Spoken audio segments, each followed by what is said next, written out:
Welcome to the Age is Irrelevant podcast with your host, Helen Fritsch. Helen is a 60-plus lifelong competitive athlete, flight attendant, published fitness model, writer, IFBB bodybuilding pro, and certified wine specialist who believes that your age is irrelevant to pursue goals, dreams, and desires. Are you a woman in her 40s, 50s, 60s, and beyond who still has a burning desire to pursue a dream or a passion? Are you thinking about starting a new chapter in your life, but you're hesitant, thinking that you might be too old or just don't know where to begin? The Age is Irrelevant podcast is a podcast devoted to women who want to defy the odds, smash barriers, and redefine happiness and success after 40. It's time to make a difference. There is no need to dread blowing out that added birthday candle every year. A new movement is slowly taking momentum, where being over the hill just isn't relevant anymore. Age labels are being thrown out the window, and women are rediscovering the strength within themselves to make a difference, not only within their own lives, but also touching and inspiring the lives of other women. Join Helen as she and her guests discuss all aspects of aging after 40 and how to make the aging process and those twilight years more rewarding, exciting, and fun. Hello, and welcome to the Age is Irrelevant podcast. I'm your host, Helen Fritsch, and this is episode number 80. Today, I am excited to bring to you my great interview with 43-year-old entrepreneur, business powerhouse, author, real estate investor, keynote speaker, and philanthropist, Candy Valentino. I really wanted to have Candy on the show because I think it's really important to have a really great, frank discussion about finances. So many of us approaching our second chapter or might already be in the second chapter of our lives may not be financially prepared, especially in today's climate. I think Candy offers some great advice, and she also has a brand new book that is actually being released today called Wealth Habits: 6 Ordinary Steps to Achieve Extraordinary Freedom. You can buy her book on Amazon, Barnes & Noble, BAMS, Books A Million, and IndieBound. I did buy the book, and I'm super excited to read it. So without further ado, here is my interview with Candy Valentino. I hope you enjoy it as much as I enjoyed interviewing her. Hi, Candy. Welcome to the show. Hi, Helen. Thanks so much for having me. I'm so thrilled to have you. I know it's been a little bit of a minute trying to get scheduled, but now we're finally here. And for my audience, I am speaking with 43-year-old business powerhouse that has gone viral socially, sharing her vast knowledge. She's an author, she's an entrepreneur, real estate investor, keynote speaker, philanthropist. During her 2.5 decades as an entrepreneur, she's been named to Top Business Leaders 40 Under 40, Top 50 Women in Business, 10 People Making a Difference, Top 10 Business Consultants by Yahoo Finance, and was the youngest female to receive the Governor's Award in Entrepreneurship in Pennsylvania. She was also selected by Success Magazine as one of just 6 women of influence. She's been interviewed in numerous TV, radio, magazine, and newspaper articles such as Inc., Yahoo Finance, Entrepreneur, and Success. And not only is she known for her business and entrepreneurship, but she's passionate about her charity and philanthropic work and was recently named Persons of Distinction for Arizona. So again, Candy, welcome to the show. Thanks. Thanks so much for having me. I appreciate it. I thought it was really important to have someone like you on the show because women in their 40s, 50s, and 60s now, we're transitioning into this second chapter of our lives. And a lot of us aren't financially prepared. And I like to always start off in the beginning and asking you, how you grew up, where you grew up. But you started your entrepreneurship at a very early age where most people would be out enjoying college and partying. You were like an anomaly, in my opinion, back then. So can we start from the beginning and tell us about your childhood? Yeah, sure. Well, that's the thing that you're reading in the beginning. All that means is I've been doing this for a long time. Yeah. So, I grew up, pretty poor, grew up in a trailer to 2 teenage parents. My dad was a mechanic. My mom cleaned houses. And so I had a little bit of a unique childhood as opposed to most kids learn soccer or sports. I got dropped off at my dad's garage every day of my life from kindergarten until I could drive. And so while most kids are learning, different types of dance or things that they're doing extracurricular, I was learning entrepreneurship, how to work with clients, how to answer the phone, how to type on a typewriter for those old enough to remember those, dialing on the rotary phone before push button came out. Right. And so starting a business at 19, when all of my friends were, having fun and going to college and racking up all sorts of debt to go to college and then partying on the weekends, I was trying to figure out how to make payroll and how to balance an inventory and, how the hell do you market and, all of the things that you have to do to run a business. And so I had a very unique, definitely like an anomaly, which at the time it was what I knew. So I didn't think it was that different or unique. But what it did was it set me up to learn a lot of life's lessons. I don't have an education or a degree or, anything like that. But what I did was I got a lot of life skills during that time of starting a small business at such a young age. That's really, really fantastic. So let's go and start actually when you started at age 19 and what was going through your mind? I mean, I know obviously you've been involved in this scenario throughout your whole childhood, but what made you all of a sudden think, gosh, I kind of want to get out there on my own. I kind of want to feel, tread the waters out there. Well, I actually had a scholarship to my dream school when I was in high school. And I was going to just take the path that everybody else was taking at the time and go to college because I would have been the first person in my family to ever go to college. Neither of my parents graduated high school. And so that wasn't a big focus. And I thought, I'm going to take a few classes in the summer just to see if I liked it because I really didn't like school up until that point. And in these classes, there was a professor teaching business law. And I remember asking him like, oh, hey, what business did you have? What was your experience? And he's like, oh, I've never had a business. I'm a teacher here. And I remember thinking, how's he going to teach me about business if he's never had one? And it was like a switch just flipped in my mind that I just wanted to get out there and do something rather than delaying 4 years, 6 years and racking up all sorts of debt. So, but the interesting thing is anytime we start something, it all comes down to the amount of leverage that we have, right? Like it's the pain of what you have has to be greater than the pain of the unknown. And for me, where I was in my life, my experience of life to that point, I just knew that I wanted something different. And I thought, why not do this? Why not go? And honestly, back then in 1999, there wasn't this whole female in business and women empowerment. Like it was a very lonely road to hoe.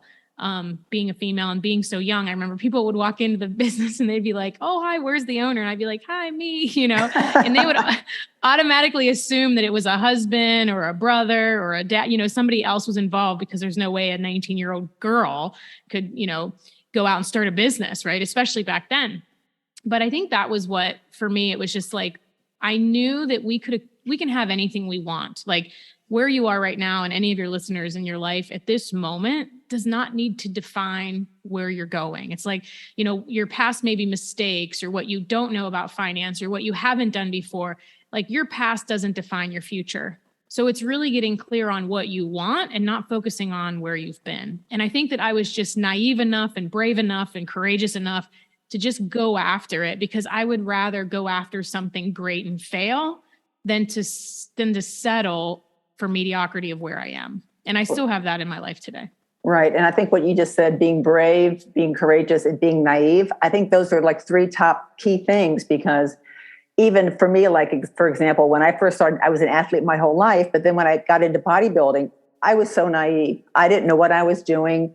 But I kept thinking I need to take this step. And then I heard about what was involved about the strict diet and no drinking. And there was a lot of like things thinking, oh my God, I don't know if I can do this again. But I just think that taking that first step and being brave and being courageous, because that's the hardest part, taking that first step.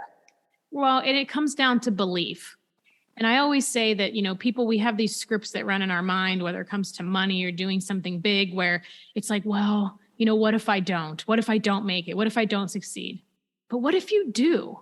Like you have just as much chance to succeed at this next thing that you want to do, especially because there's proof of so many other people doing it. Like my story isn't unique. There's nothing special about me. You can interview 25, 30 other people that probably have some sort of rags to riches type of story that came from nothing. And it just shows you what's possible. So I think that rather than choosing, oh my gosh, I don't think I'm going to do this. What if we just flip that script and say, but what if I do? Like, there are obviously someone before you was a female bodybuilder. So why not you? Like, I think it's just important in the questions that we ask ourselves, because we are going to get the answer of whatever question that we ask. So if we ask our brains, oh my gosh, this is never going to work. Why won't this work? It's going to tell you 25 things, all the mistakes that you made, all of the things that you did, and why this next thing isn't going to work. But if you say, give me a reason how this can work, or what should I be doing, or what is my next step? Our brains are designed to find that answer too. So we just have to be careful of what questions we ask. Well, it's funny. I'm really big on that too, about the brain, because the brain really focuses on the present. And if you start all this negative self-talk, then it's definitely going to be doing its best to fulfill all that negative talk. Right. And it's a fact that this is research that I did for my book. Like, the brain cannot measure what we can gain. It can only measure what we lose. So if you're going to invest in a property, or start maybe, actually just investing into a Roth IRA, our brains are only going to say, oh, that's going to cost me this. It actually can't measure what we can gain from that. And that choice could be starting a business, or earning more money, or doing this thing that you're afraid of. So just always remember that. And I think if we know these facts, it helps us have the courage to take the next step. Okay. So when you first started your business, and you're moving along here, what were your thoughts on, were you just totally focused on trying to make a huge success of this, or I shouldn't maybe use the word huge, but be successful in your business? But what about at the same time? Because a lot of times we're juggling, it seems like to me. I mean, you're focusing on your business, but then maybe you have a family, and you also want to be putting money away for your retirement. So it just seems like there's these different realms where, what do you think, especially where women over the 40s, 50s, and 60s are concerned, a focus or a path? I know when you were younger, what was your focus back then versus what your focus is now? So my focus then was survival, right? Which is actually a much easier place to operate from, because when our backs are against the wall, typically we're able to, because there's so much leverage in order to make that big decision, because there's so much riding on it. So it's actually an easier place to operate from. Like, if you knew tomorrow that you were going to lose your house, unless you went out and worked 24 hours in a row, you're going to go do it and make it happen. But if you know that that might never happen and I'm doing okay, there is no pressure or leverage to go work 24 hours in a row, right? So it's a lot easier to operate from that place of lack when you have to. When you're comfortable and life's pretty good, that's actually what's more difficult, to continue to push yourself and grow, because it's kind of safe and comfortable where you are. Now, oftentimes we don't realize that, when we're in our 40s or 50s, or even in our 60s, that there's a lot of BS that's running around in our brain that was put there from someone else. Could have been put from people that cared about you, or people that were well-intended, but it could be a parent, a spouse, a relationship that you were in, that now for some reason you think any of these things. I'm not good with money. I've never had to watch that, so I don't want to be the one to handle the finances. I'm not smart with investing. And we tell ourselves these, and it becomes a self-fulfilling prophecy. So I think anyone that's starting down this road, even in their 40s, 50s, 60s, making sure that what you did to get to this point does not define what you do next. And that's just a fact. So own that. Our feelings about money and finances and wealth are not actually facts. The facts are money is replenishable. It's abundant. It's totally available for anyone. And you don't have to do really crazy things in order to acquire it. There's nothing about me. I wasn't that smart. I wasn't that educated. I wasn't that connected, and still found my way by doing very ordinary things over time. And even when you're in your 40s and beyond, you still have time to invest now into your future, because the other alternative is to work forever. So there's only a few ways that you can build more wealth. You can earn more. So if there's something that you maybe have a job or a 9-to-5 or something that you currently do, even if you love it, you can start earning money additionally by doing something on the side so that you can earn more. You can save more by making sure that you're set up for any type of financial difficulty or any type of recession that may come along, by having 6 to 12 months of emergency fund saved. And then also saving more by understanding how taxes work. and making sure that by having a separate business or something on the side, you now open yourself up to all sorts of types of tax advantages that are typically reserved for the ultra wealthy in the corporations, but they're available to us. Or the third way is you invest your way to more wealth. And I'll give this is like a little litmus test for any listener, that if I told you right now that in order to build wealth, you need to start investing 20% of your income right now in order to have financial freedom down the road. And you say to me, oh my goodness, there's no way I can invest 20% of my income. You're overspending, because you're not paying yourself and you're not investing in your future, and you're spending everything you earn. So those are just a few of the ways. I love that. More wealth. I love that. Yeah. So it's kind of funny. My dad was an accountant. So growing up at a very early age, he was always very thrifty with money. And I value this because when I was little, every Saturday, he would want me to go grocery shopping with him. And we'd be walking down the aisles, and then we would stop, let's just say, at the canned vegetable section. And he would say, okay, we need green beans. So look at all the green beans. Look at all the prices, look at the size of the cans. You tell me what's the best deal.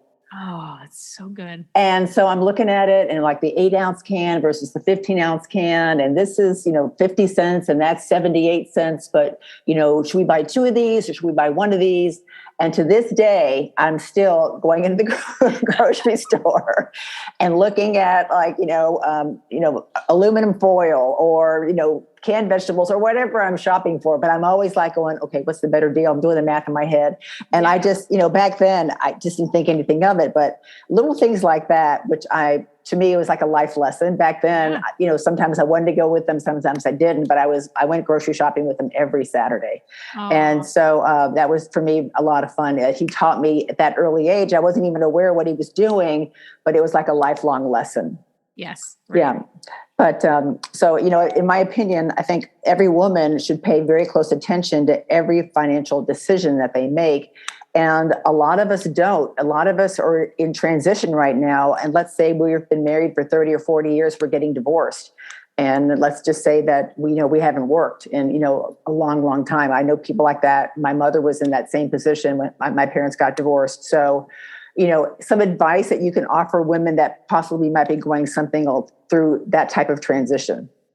Yeah. So I think the thing that we tend to with finances, we ignore that which we don't understand. And we tend to have anxiety around things that we don't have experience in. So the only way that you can develop a talent or a skill of any regard is through repetition. Repetition is the mother of skill. I don't remember who said that, but that's a quote.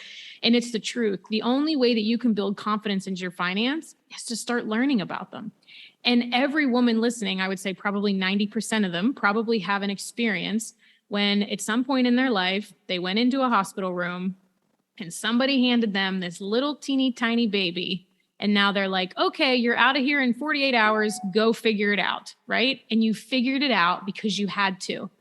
You are able to figure out tough things. Women do hard things. We have all sorts of things that we have to overcome. Finances is just one more thing that you need to figure out because it's that important.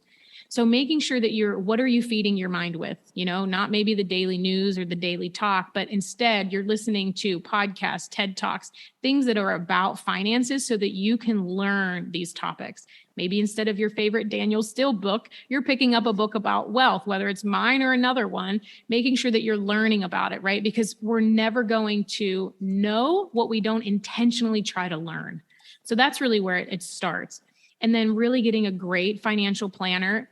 Drop the shame, drop the embarrassment, because that's another reason that people will tend to avoid finances because they made bad decisions or they feel guilt that they should have known these things and they shouldn't have let it up to their husband. But you got to get past that in order to change it. So get with a financial planner, see where you are so that are you eligible for a Roth IRA? That's something that everyone, if you're eligible, meaning that you're making under about $130,000, it changes every year, that you're contributing into a Roth IRA every year, that you're taking the money that you have and investing it so that you don't have to continually trade time for money. Otherwise, you're going to work until you're in your 80s. And we definitely don't want to do that. So what about if we break it down into years, like if a woman's in her 40s versus a woman in her 50s versus a woman in her 60s, anything that you can suggest for those specific decades to start as they move along? Yeah, so it really depends on your income. Like everything, I could give a bunch of different things that people can do, but it won't necessarily apply. So I hate to give advice without context. But what I can tell you is that's a great place to start. If you aren't maxing out whatever retirement, if you have a 9-to-5 job, that needs to be your first step.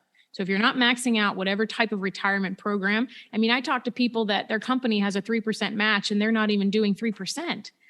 There's a lot of times people are leaving money on the table. So that's one area. Are you currently doing that, or is that an option? If you're self-employed or have a business, or even if you have a different type of investment vehicle with your job, you probably are able to open up a Roth IRA and start there.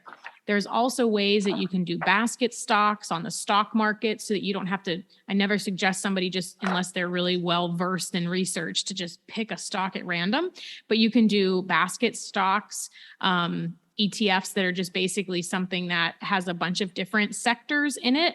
But here's the thing. Money sitting in your savings account or money sitting in the bank is collecting nothing. And because of inflation, you're actually losing money every dollar that you have sitting in a non-interest bearing account. Money in an IRA or a SEP or a 401k, when I did the research for my book, over 40 years, the industry average of the S&P 500 is 9.3%. So if you take money and invest it into these diverse financial investment vehicles, you have the option to be making 9.3, sometimes 10, sometimes more % on your money. But if you're saving it, you're actually losing money because of inflation, which is, as we see, is pretty significant right now. Right. Oh, that's awesome. So you've also shared the stage with some very well-known people, Damon John from Shark Tank, Ed Milet. Tell us a little bit about your, you're a speaker, and you just actually told me that you actually spoke earlier today. You have your own annual event. You also have a philanthropic called Founders, which I want to talk about too. But let's talk about, people who are involved with you that you are mentoring. That's what I love too, because I actually know a lot of people in your mentorship group. And how would somebody want to get involved with you as far as that goes?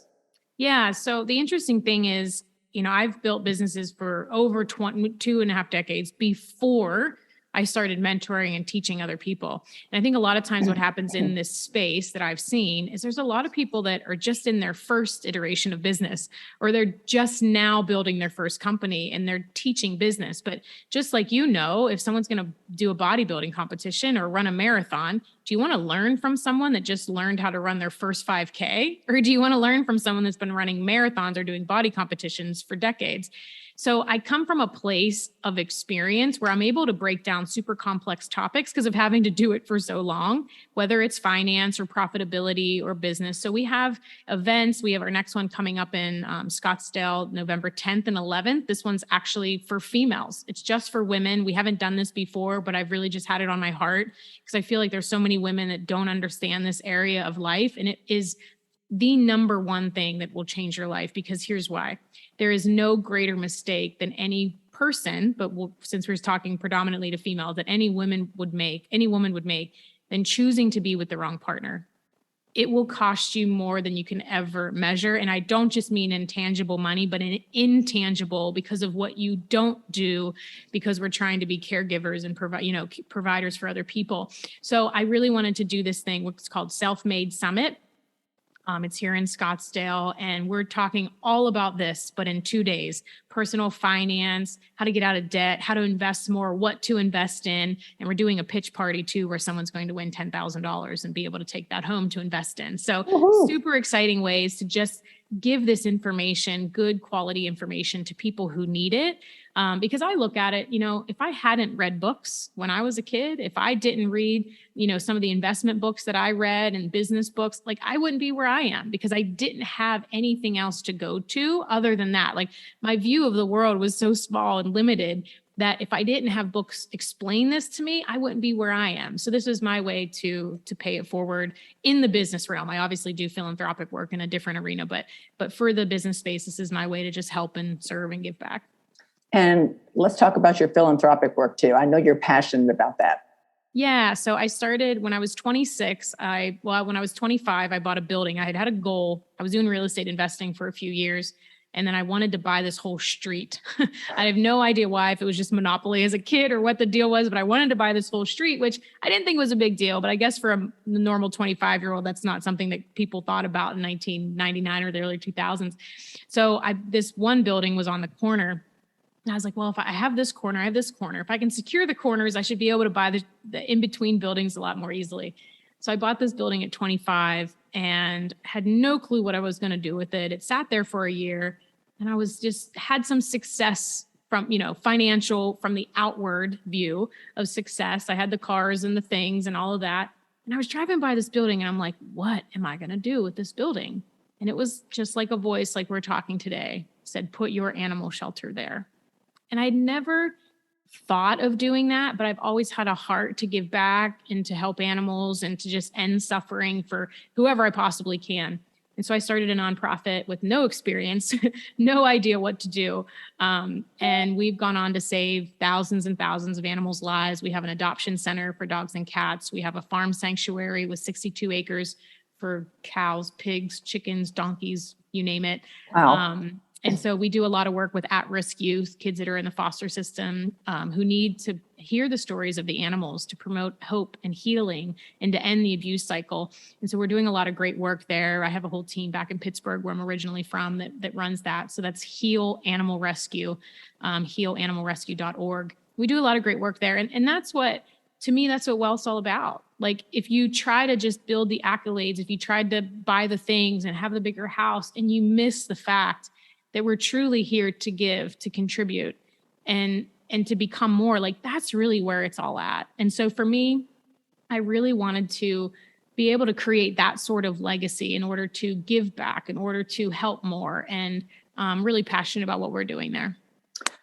That's fantastic. I'm an animal lover. I know a lot of people are too. And now I think with social media, you see so much abuse of animals is really come to forefront, and you don't realize how, badly, but after animals get rescued, how they can, turn so quickly with just receiving all that love and everything.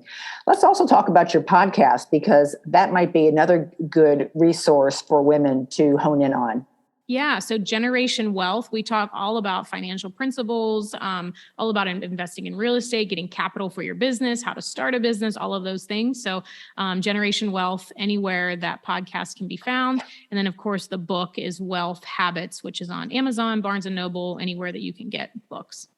And so has your book already been released? So the book is in pre-order and it's released mid-November. So depending on when this airs. So the book will be available anywhere there. We have pre-order bonuses right now if it's before the pub date, where we have free workshops and we have an online event. Actually, anyone that purchases a book gets access to the virtual aspect of my event in November. So that's a really great way for everyone to very, very low. Typically, we sell online tickets for, used to be $1,000. And then now if you buy a book, we just want to get the information out to as many people as possible. Oh, that's a fantastic offer for sure. We'll have to definitely put that in the show notes. One thing I wanted to circle around also too is to talk about Social Security, because I'm, eligible for Social Security now too. And a lot of people are kind of confused as to when's a good time to start collecting. Yeah. So Social Security is one of those things, is hopefully that what you do now to build wealth is something that you really don't need later, because it really, again, it depends on everybody's financial situation, where you are, if you're one income, double income, where you are with your house, is your house paid off, on what makes sense for you to when you want to take it.